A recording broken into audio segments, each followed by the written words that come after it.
تعالوا ارسموا معايا.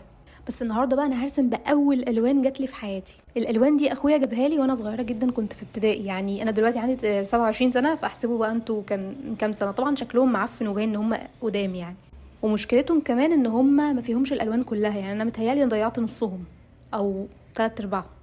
فانا قررت بقى النهارده هرسم اصعب حاجه ممكن ارسمها بالالوان اللي هي مش كامله دي.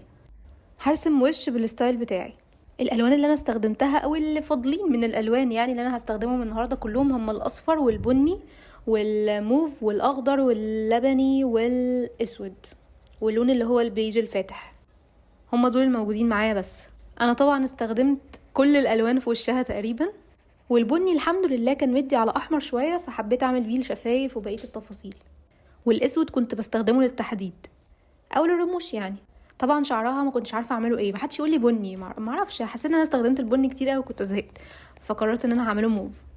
بس زي ما انتوا عارفين انا ما بعملش الشعر كامل عشان انا بزهق بسرعه قوي، فبشخبطه يعني، وبزود شويه شعر طاير في كل حته وبس كده. قولوا لي بقى رايكم.